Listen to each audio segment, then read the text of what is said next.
Meus amados, boa noite a todos. A paz do Senhor Jesus, amém? Mais uma terça-feira, mais um culto de doutrina e ensino. E perguntar quem nos visita aqui pela primeira, segunda ou terceira vez. Queria que fizesse assim com a sua mão. Então, os irmãos aqui, né? Salve de palmas para a vida deles. E dizer para os irmãos e para quem nos visita, sejam sempre bem-vindos. Na terça-feira a gente tem um culto de doutrina e de ensino, a gente trabalha temas aqui específicos, mas se sintam em casa para estar conosco, tá certo? Sintam à vontade para estar conosco. E caso você não esteja participando de alguma igreja, fica à vontade para fazer dessa a sua família. Amém? E eu queria iniciar perguntando para vocês como é que foi de feriado. Quem foi que trabalhou aqui no feriado? Eu não trabalhei, né? Então eu vou baixar minha mão. Estava de folga do trabalho. Quem foi que dormiu muito no feriado? Então, você que trabalhou, descanse de Deus sobre a sua vida, amém? E você que dormiu, mãos à obra, porque tem muito trabalho para a gente fazer, pelo reino de Deus e pela nossa vida pessoal também, amém? E hoje a gente vai estar falando sobre um assunto que é um pilar importante da nossa igreja. E antes de eu entrar nesse assunto, eu tenho aqui um pacote de macarrão, espaguete gostoso, quem gosta aqui de macarrão? É só para lembrar para vocês que a gente está na Marcha do Amor, então a gente está arrecadando alimentos para fazer as cestas básicas. Então é durante todo o mês de novembro, você pode trazer para a célula ou para os cultos, tá bom? A gente monta as cestas para ajudar as pessoas. E também para lembrar que a gente está de jejum, então tem que diminuir o macarrão. Você tirar uma refeição, a gente combinou, falou no culto sobre isso, seja café da manhã, almoço ou jantar, para você também se abster e estar orando pelos nossos alvos. Amém? E sobre discipulado, é o tema que a gente vai estar falando hoje. Eu já queria iniciar com uma pergunta. O Tadeu, ele é interativo. Eu vou precisar de outro microfone para a gente estar falando sobre isso. E eu vou iniciar perguntando aqui para o Laílson, o que é discipulado para você, Laílson?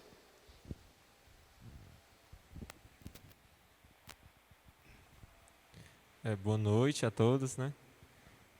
Discipulado para mim é um momento de fortalecimento, de crescimento, né? Tanto na palavra como em pessoa em si.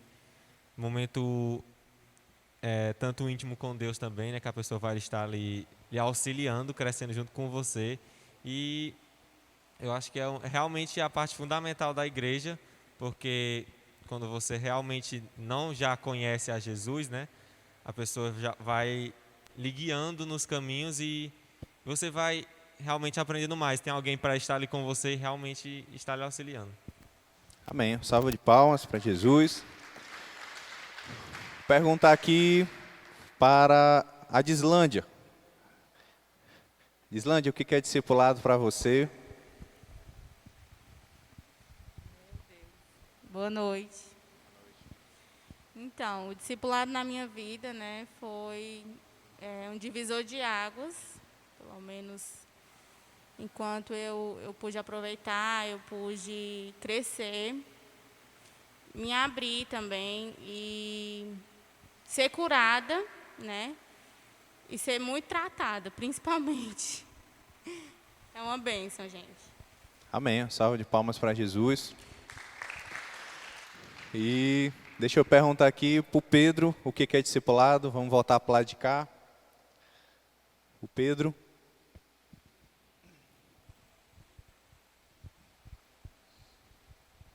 Boa noite, todo mundo, boa noite. É assim, para mim discipulado é o ato de você aprender, né, tanto com aquela pessoa como também ensinar. Sempre que eu vou discipular, eu aprendo um pouco e eu ensino um pouco, né? Discipulado é basicamente isso. Tem muita gente que acha que discipulado é só aprender. Não, para mim discipulado é só ensinar, mas discipulado para mim também é aprender. Porque no caso, tipo, não importa, às vezes, se é novo convertido, que está me discipulando, ou se eu sou mais velho na fé. Eu acho que tanto eu posso aprender com alguém que está novo na fé, como alguém que está velho. Né? Eu discipulo casais e a gente tem só 3 anos de casais, discipulo casais mais velhos. E assim, a gente discipula, mas a gente aprende muito com isso, né?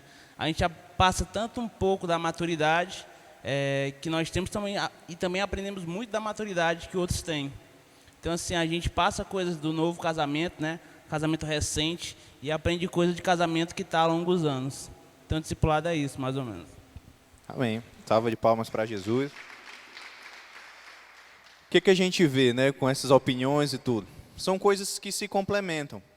Mas eu quero que nós centralizamos na nossa mente duas palavras sobre discipulado. Desenvolvimento de pessoas. Porque vai ter o amor, vai ter o cuidado, vai ter o aprendimento coletivo, mas um ponto pilar principal é o quê? É para desenvolver a pessoa. É para que você esteja num nível e você vá para outro nível. É para que coisas que você pecava, ou que você não sabia, ou que você não conseguiria romper, agora você vai romper, porque no discipulado você vai quebrar isso. É lembrar que Jesus, ele pega 12 homens, que eram seus discípulos e viraram seus apóstolos, mas Jesus tinha muito mais discípulos naquela época, mas eram 12 homens cheios de áreas para ser tratadas. Tinha gente mentirosa, tinha gente que só estava ali por dinheiro, tinha gente ali que estava ali para se aproveitar da situação, tinha gente de todo tipo ali. Mas Jesus pega aquelas pessoas para desenvolver elas, para elas continuarem a obra. E o versículo-chave, que é um versículo que é marcante aqui na nossa igreja, vai ter um momento que a gente vai ter esse versículo aqui escrito em alguma parede, que é Mateus 28, 19. Portanto, vão e façam discípulos de todas as nações, batizando em nome do Pai, do Filho e do Espírito Santo, ensinando-os a obedecer tudo o que eu ordenei a vocês. E eu estarei sempre com vocês até o fim dos tempos. Ir, ensinar, batizar, meditar na doutrina, e Ele estará conosco. Aqui é um pilar crucial aqui da Igreja da Paz, do discipulado 1 a 1, e da gente também gerar novos discípulos. Eu já quero declarar sobre a sua vida que você vai ser uma pessoa que vai gerar muitos discípulos no nome de Jesus, que você vai gerar casais que serão discipuladores, jovens, homens e mulheres discipuladores. Amém? Se você crê nisso, diga glória a Deus.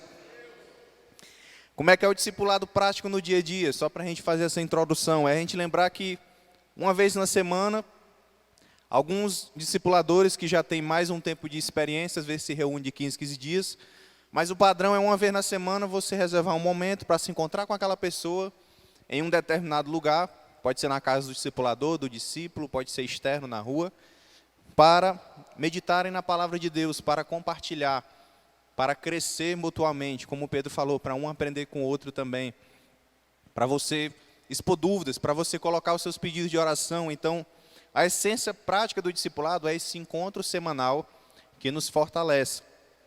E a gente entender, como eu disse no começo, lembre-se dessa palavra de desenvolver pessoas, mas a diferença de desenvolver pessoas no discipulado, como por exemplo no meio profissional, é porque a gente desenvolve pessoas com princípios bíblicos, com a nossa maior ferramenta, a nossa maior base, que é o quê? A palavra de Deus. Se a gente for analisar lá fora, no mercado de trabalho, para quem faz faculdade, algum curso, você está se desenvolvendo ali em áreas específicas. Mas aqui o foco é o desenvolvimento pessoal na palavra de Deus, como discípulo de Jesus. E eu quero falar para a igreja hoje de 5 áreas que, se você absorver, se você entender isso, seja você discipulador, seja você discípulo, se você praticar isso aqui, você vai gerar bons discípulos e bons resultados. Se você incorporar isso cada vez mais na sua vida e nos seus discípulos, você vai gerar crescimento e maturidade. É entender que na vida cristã, a gente tem a fase do alimento líquido. O que é isso? É como o exemplo do bebê. Ele nasce, ele é pequeno, ele não pode mastigar, ainda não tem dente, está sempre no alimento líquido. Mas o cristão, assim como o bebê, ele vai se desenvolvendo. E tem hora que eu preciso de um alimento sólido. Eu vou precisar mastigar. Até porque se eu não mastigar, eu não vou desenvolver nem mesmo essa parte aqui da minha boca. Isso vai gerar problemas se eu não mastigar. Então o cristão também ele tem que ir para um alimento sólido. E o discipulado ele vai te ajudar nisso, ele vai te aprofundar nisso. E a primeira área que você também pode anotar aí para guardar e para não esquecer, sobre discipulado, o tema de hoje é 5 áreas de desenvolvimento pessoal através do discipulado. A primeira área que eu quero que você guarde no seu coração e anote aí, é a área da identidade. A gente tem uma determinada idade da nossa vida que a gente vai tirar um documento, né, que é o nosso registro geral, a nossa identidade. E como cristão também, você também tem que entender sobre a sua real identidade. Por que que muitos cristãos estão sofrendo, até mesmo na mão do diabo hoje em dia? sofrem em várias situações, sofrem com alguns problemas emocionais, situações, porque às vezes a pessoa ainda não entendeu a sua identidade em Cristo. A pessoa ainda não absorveu o caráter de Cristo, as promessas de Cristo, aquilo que Ele deixou para você como herança, aquilo que Ele depositou dentro de você através do Espírito Santo. Então a gente reconhecer nossa identidade vai ser um papel primordial para que a gente cresça e vá para esse alimento sólido, vá para esse outro nível e a gente se desenvolva. A gente entender o valor que nós temos para Deus. A gente, quando não conhece a Cristo, nós somos criatura, mas quando a gente entrega a nossa vida para Cristo, nós passamos a ser filho. Então você tem um pai espiritual e que não te abandona e não te desampara. Ele também deixa uma herança para você aqui na terra e lá no céu. A Bíblia fala de bênçãos espirituais. Enquanto Deuteronômio 28 fala da bênção e da maldição, de eu obedecer a Deus ou não, lá em Efésios 1, que eu quero que você abra a sua Bíblia aí, Efésios 1, a partir do versículo 3, também vai falar das bênçãos espirituais, de quando eu entendo a minha identidade em Cristo, de quando eu tenho isso claro, e quando eu, discipulador, enquanto eu líder, enquanto eu, cristão, também gero isso na vida de outras pessoas, esse entendimento claro sobre identidade. Em Efésios 1, versículo 3, olha o que diz a palavra de Deus. Eu vou ler aqui toda essa passagem sobre as bênçãos espirituais, e diz assim, ó: Bendito seja o Deus e Pai de nosso Senhor Jesus Cristo, que nos abençoou com todas as bênçãos nas regiões celestiais em Cristo. Então Paulo já está escrevendo aqui os Efésios, nos lembrando que nós já temos uma bênção espiritual. Agora, como é que eu acesso essa bênção espiritual? Buscando também ter uma vida espiritual. Entenda que tudo também que está no mundo espiritual, eu vou trazer isso também para a minha vida terrena. Mas isso precisa que eu me desenvolva para acessar essa informação que Deus já nos abençoou. No versículo 4 ele diz, porque Deus nos escolheu nele antes da criação do mundo, para sermos santos e irrepreensíveis na sua presença. Então ele nos abençoou, mas também ele nos escolheu. Ele escolheu você. E também tudo isso tem um propósito. No versículo 5 fala, em amor nos predestinou para sermos adotados como filhos, por meio de Jesus Cristo, conforme o bom propósito da sua vontade. E aqui a gente também entender um pouco do conceito de predestinação e eleição. É entender que tem uma realidade bem clara na sua vida como cristão. Nem todo mundo vai ser salvo. O plano é que todos pudessem alcançar a salvação. Um versículo base para isso é o quê? João 3,16. Porque Deus amou o mundo para que todo aquele que nele crê. Então, todo aquele que nele crê vai poder ter acesso a essa salvação. Mas é todo mundo que vai crer? Infelizmente não, porque isso é uma decisão individual. Então, os eleitos, quando a Bíblia fala dos eleitos, é aquele que ele elegeu que seriam levantados e que creriam em Jesus. Mas quando fala aqui dos predestinados, aqui já está falando de um outro nível. Aqui está falando de pessoas que não só vão crer, mas elas vão para um outro nível espiritual e elas também vão ser usadas por Deus em outras posições, como liderança, como nos 5 ministérios lá também de Efésios, como pastores, profetas, como missionários, como evangelistas, como apóstolos. Então, a questão de ser uma pessoa predestinada, você está num nível maior, porque Ele deu uma missão especial para você. Então, se sinta privilegiado por isso. E se você ainda não desenvolveu e não se encontrou nisso, é por isso que a gente está estudando hoje sobre identidade, sobre se desenvolver através do discipulado. Para que você alcance esse nível, essa maturidade espiritual. E no versículo 6 ele fala, para o louvor de sua gloriosa graça, a qual nos deu gratuitamente no amado. Então foi algo que a gente não pagou nada por isso, foi de graça. Ele fez isso por amor por nós. Nele temos a redenção por meio de seu sangue e perdão dos pecados, de acordo com as riquezas da graça de Deus. Redenção daquilo que a gente faz que não agrada a Deus, nossos pecados, o perdão, e quando fala aqui também das riquezas dessa graça, e é algo que a gente tem que estar procurando acessar, meus irmãos. E sempre fala de riqueza, as pessoas sempre atrelam algo financeiro, algo de bem material, mas riquezas espirituais vai ter muito a ver também com a paz de espírito, vai ter muito a ver também com você saber quem você é e você não titubear. Eu sei quem é o meu pai, eu sei para que eu vim, eu sei o que eu vim fazer aqui. Eu sei a minha identidade. Então, isso é uma riqueza que você carrega. Então, ainda que te julguem, que te apontem, que apontem outras direções, você sabe a sua real identidade. Você tem essas riquezas dentro de você. E no versículo 8 ele fala, ele derramou sobre nós com toda a sabedoria e entendimento. Então, olha as bênçãos espirituais que eu estou lendo a cada momento. Ele está sempre derramando algo sobre você. Ele tem sempre algo disponível por você. E aqui está falando de sabedoria e entendimento. Versículo 9. Nos revelou o mistério da sua vontade, de acordo com o seu bom propósito que ele estabeleceu em Cristo. Isto é, fazer convergir em Cristo todas as coisas, celestiais ou terrenas, nas dispensões da plenitude dos tempos. Tudo se volta para Jesus. A nossa vida se volta para Ele também. Versículo 11. Nele foram também escolhidos, tendo sido predestinados, conforme o plano daquele que faz todas as coisas segundo o propósito da sua vontade, a fim de que nós, os que primeiro esperamos em Cristo, sejamos para o louvor da sua glória. Então, nós que esperamos, nós que fomos predestinados, nós que fomos eleitos, nós que fomos chamados, você que está aqui, e que não deixe jamais que isso seja arrancado de você, o seu entendimento sobre a salvação, aquilo que Cristo já fez por você, nós caminhamos rumo também, além do nosso encontro com Cristo, mas de que os nossos atos também revelem glória e louvor para Jesus. Amém, igreja? Versículo 13. Quando vocês ouviram e creram na palavra da verdade, o evangelho que os salvou, vocês foram selados em Cristo com o Espírito Santo da promessa, que é a garantia da nossa herança até a redenção daqueles que pertencem a Deus, para também o louvor da sua glória. Então, o que nos sela com Cristo? Quando Jesus vem, quando Jesus sobe aos céus, Ele manda o Espírito Santo, isso é o nosso selo da promessa. Isso é a minha garantia da minha união com Ele. Agora, como é que eu vou manter essa minha união com Ele? Como é que eu vou manter esse relacionamento com Ele?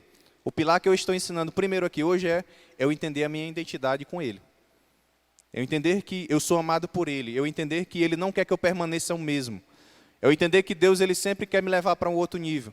Eu entender que eu sou filho, eu entender que eu tenho uma herança na terra, mas também tenho uma herança no céu. Eu entender que eu tenho dons espirituais dentro de mim, que eu devo buscar fluir nisso. Eu entender que Ele me deu sabedoria e entendimento. Então, às vezes, você vai dizer, eu não sei o que falar, como é que eu vou falar de Jesus, como é que eu vou anunciar o reino. E a palavra vai dizer, abra sua boca, que eu vou colocar as palavras na sua boca. Apenas se permita, tenha um entendimento da sua identidade, que aí você vai fazer a diferença. Tem um apóstolo bem conhecido que é João. E João, ele diz algo sobre ele mesmo. Ele se dizia que era o apóstolo mais amado. Jesus não deu preferência para dizer que ele era o mais amado ou outro. Ele que se dizia o mais amado. Então, João, ele entendia de identidade. Ele trouxe essa identidade para si. E se você for ver realmente o evangelho de João, as cartas, e até mesmo Apocalipse, ele faz muito a relação sobre o amor de Deus também. Ele fala da ira, ele fala do julgamento, ele fala de como é que vai ser as coisas no fim, mas tem essa relação de amor. Então, ele mesmo se diz o mais amado. Então, isso é a identidade, igreja. Isso é a gente saber. E tem uma frase que muitas vezes a gente repete aqui na igreja, que é a seguinte. Eu quero que você diga comigo. Diga, eu sou o que a Bíblia diz que eu sou. Eu tenho o que a Bíblia diz que eu tenho. E eu posso o que a Bíblia diz que eu posso. Sou, tenho e posso. Isso também é um entendimento sobre identidade. Que nas Escrituras, eu sei quem eu sou em Cristo. Nas Escrituras, eu sei o que eu posso em Cristo. E a palavra fala que você é mais do que vencedor em Cristo. Amém? A palavra também fala que o que eu posso através dele. Eu posso superar dores, eu posso superar aflições, eu posso superar o deserto, eu posso superar andar pelo vale, porque Ele está comigo, Ele está no final, Ele não vai me desamparar.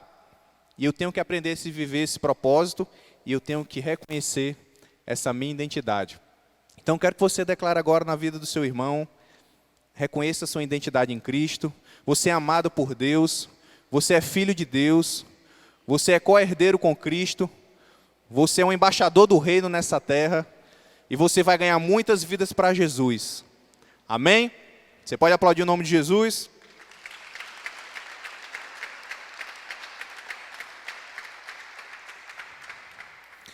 Esse é o nosso primeiro pilar, que é a identidade. O segundo pilar que eu quero que a gente guarde e internalize no nosso coração hoje é o pilar da comunidade.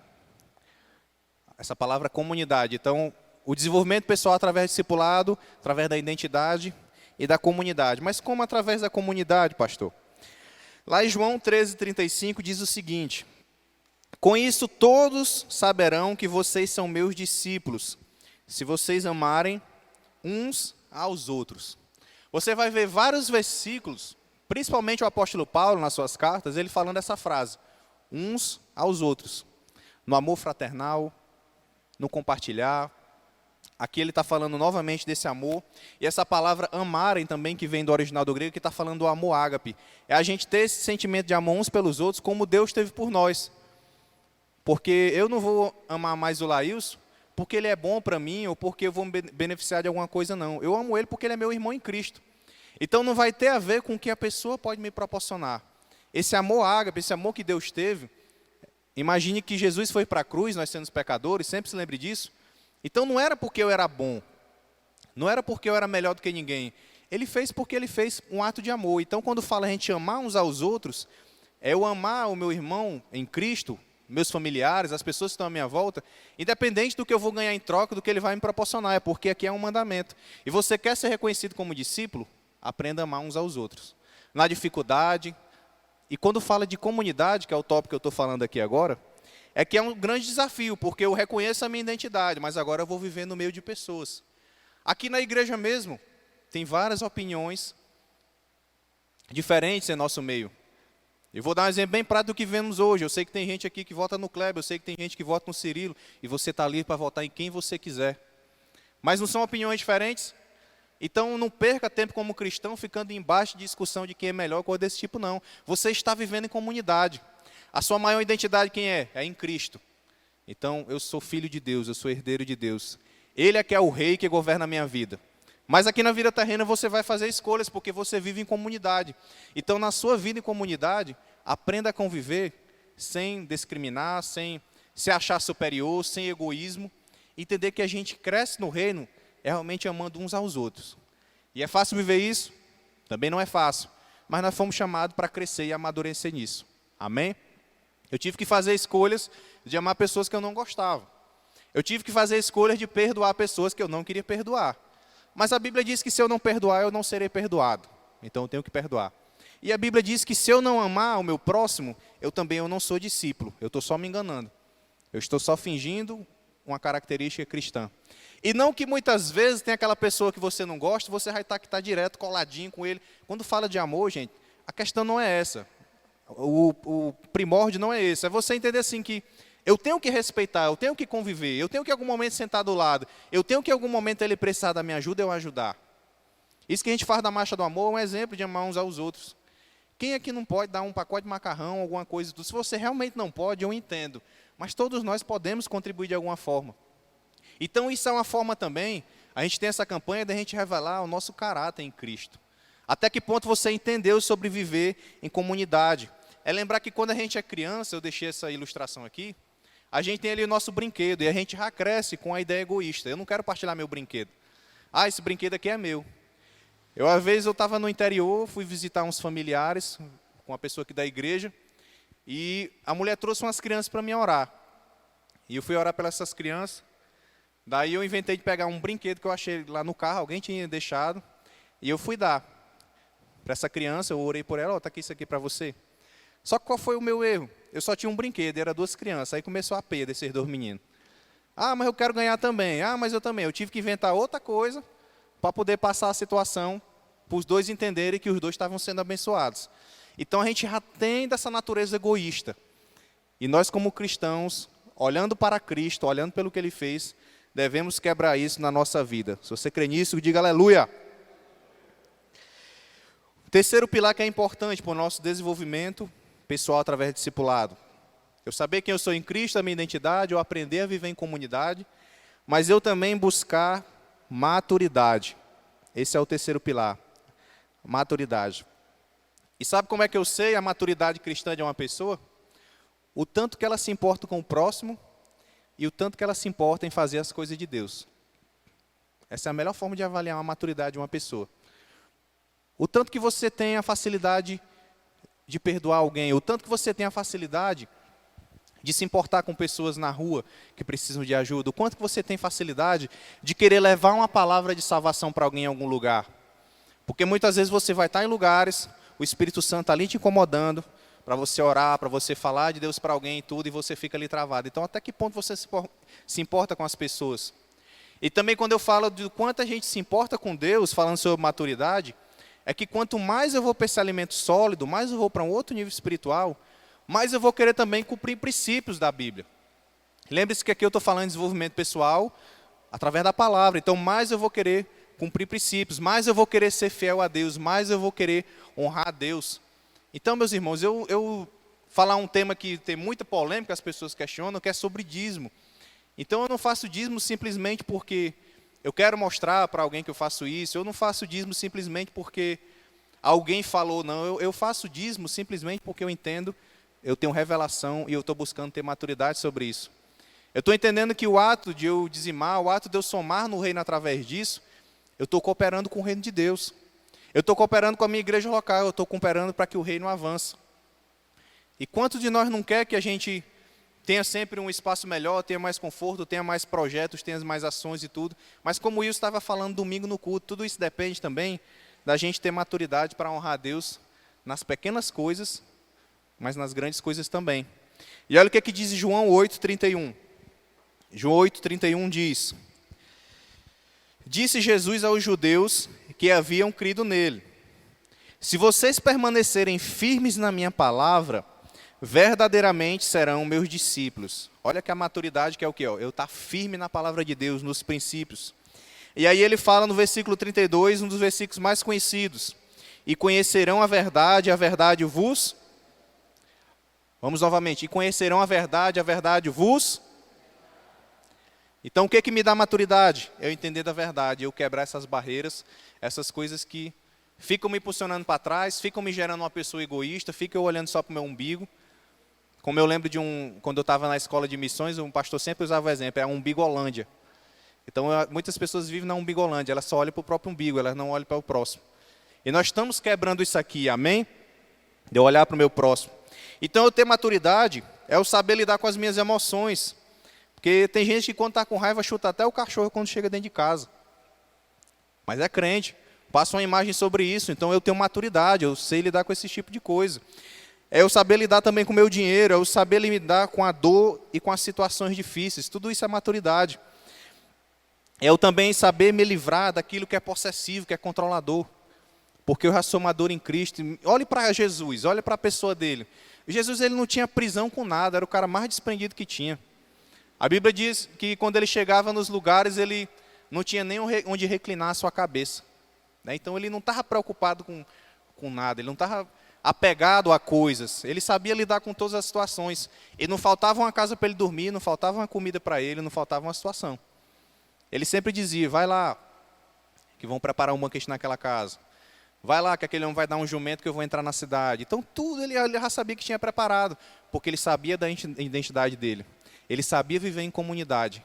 E Jesus também tinha maturidade. A diferença, se a gente for ver, por exemplo, também falando de Adão e Jesus, né? Adão, que foi o primeiro homem, Adão ele já nasceu grande, né? Ele já nasceu desenvolvido.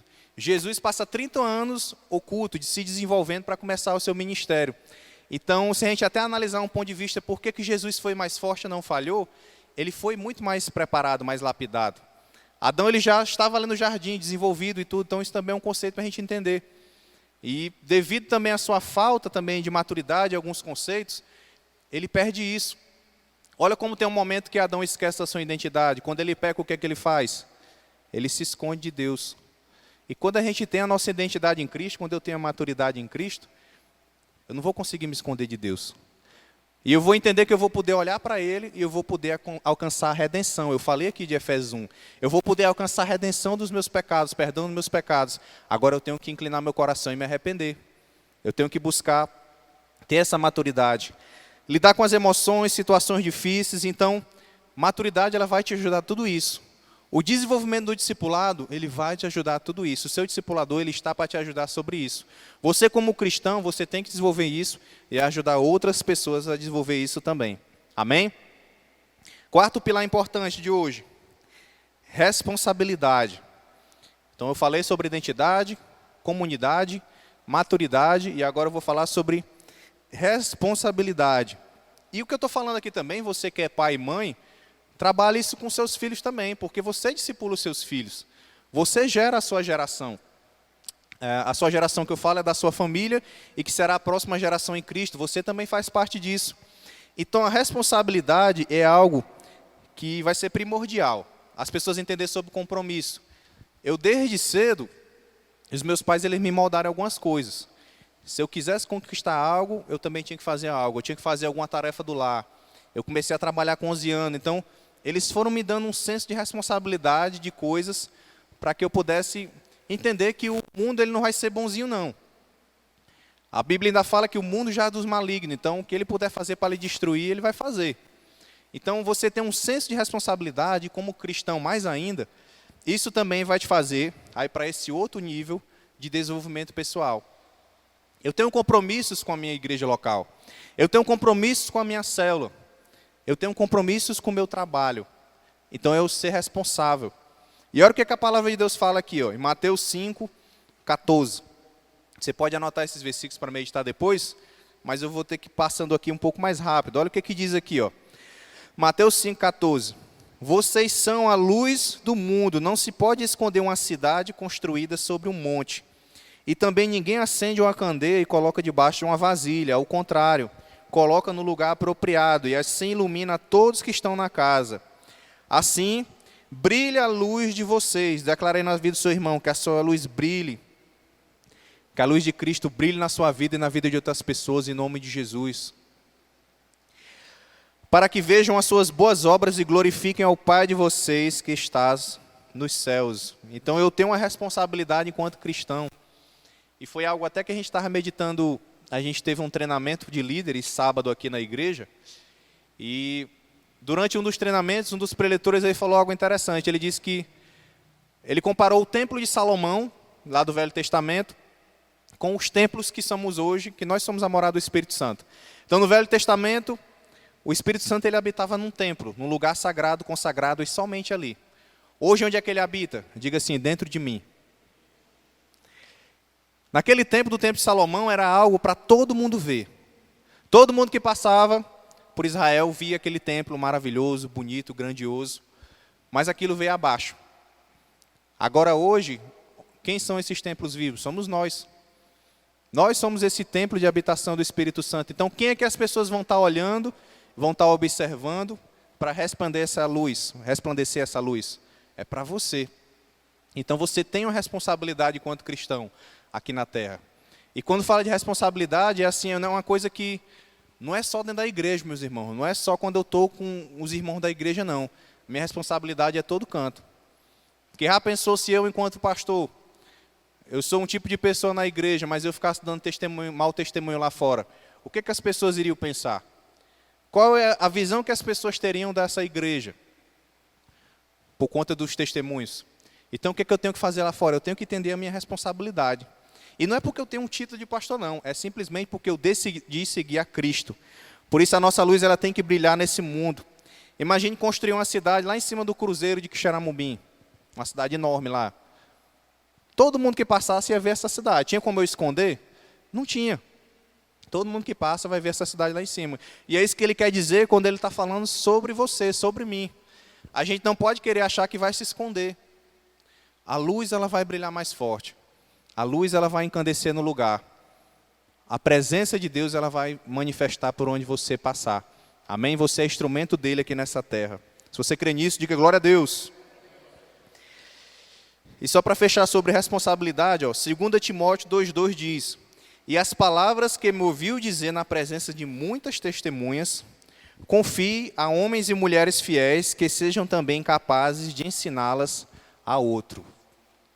Paulo estava falando para Timóteo aqui, o que eu estou te ensinando, ensine a outras pessoas. O que eu estou passando para a igreja hoje, você tem essa responsabilidade de passar para outras pessoas também.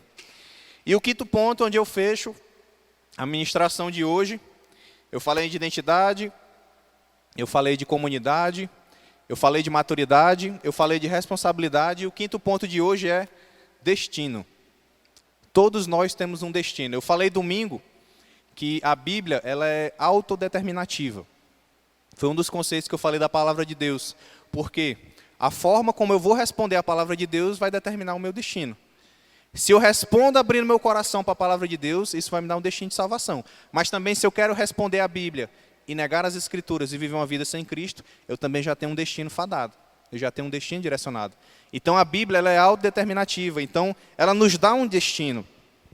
E olha o que a palavra de Deus fala aqui, em 1 Pedro 2,21. 1 Pedro 2:21. Para isso vocês foram chamados, pois também Cristo sofreu no lugar de vocês, deixando exemplo para que sigam os seus passos. Toda boa igreja, toda igreja bíblica, igreja que vive a palavra, ela vai fazer duas coisas. Primeiro, ela vai fazer com que as pessoas elas professam a sua fé, que elas creiam em Jesus. Esse é um primeiro pilar. E o segundo pilar, que a igreja vai trabalhar, que é o que eu estou trabalhando aqui, é que você, além de crer, você agora viva o destino que Deus tem para você. Você viva o seu propósito, você viva o seu chamado. Você foi eleito, você teve uma predestinação para algo aqui nessa terra. Então, toda boa igreja, a gente vai crer, ela vai fazer a gente crer, confessar a Cristo, mas ela também vai trabalhar para que a gente chegue ao nosso destino em Cristo, aqui na terra. Então, qual é a sua paixão quando se fala de igreja? O que te chama a atenção dentro da igreja, dentro dos ministérios? O que você gosta de fazer? O que tem despertado maior interesse em você? Então, falando sobre destino, é umas perguntas bem práticas e trazendo para o discipulado, é coisa que vocês têm que falar com os discípulos, que isso vai despertar algo nas pessoas. O que eu gosto de fazer? A minha vida toda, sou de uma família de músicos, eu sempre gostei de tocar. Então, seria natural, depois da minha vida na igreja, eu estar louvando. E assim foi. Eu não comecei no ministério de louvor. Eu comecei no acolhimento, lá fora recebendo as pessoas. E eu sempre conto que penso numa pessoa antipática, era eu. Mas foi uma oportunidade que eu tive e Deus me tratou naquela área ali. Foi uma das primeiras etapas que eu passei. Para depois ir para uma parte de louvor.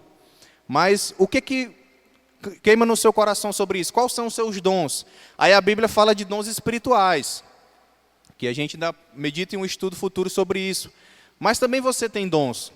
Tem pessoas aqui que eu sei que sabem trabalhar com mídia, fotografia, com vídeo. Tem pessoas aqui que sabem trabalhar com artes. Tem pessoas aqui também que são muito bons em se relacionar com pessoas. Isso também é um dom que Deus te deu. Você saber chegar, saber sair, saber influenciar. Mas influenciar é diferente de manipular. A gente não está aqui para manipular ninguém. Ninguém está forçado aqui a nada. Cristão, ele não manipula ninguém. A gente influencia pela palavra de Deus para que você entenda esses princípios do reino. Então tem gente que é muito bom nisso. Então isso também é um dom que você tem. Agora imagine você pegar esses dons e trazer para o reino de Deus. E imagine você na sua vida secular lá fora, com esses princípios do reino de Deus e também fazendo o que você tem para fazer lá fora. Você vai ser uma pessoa excepcional.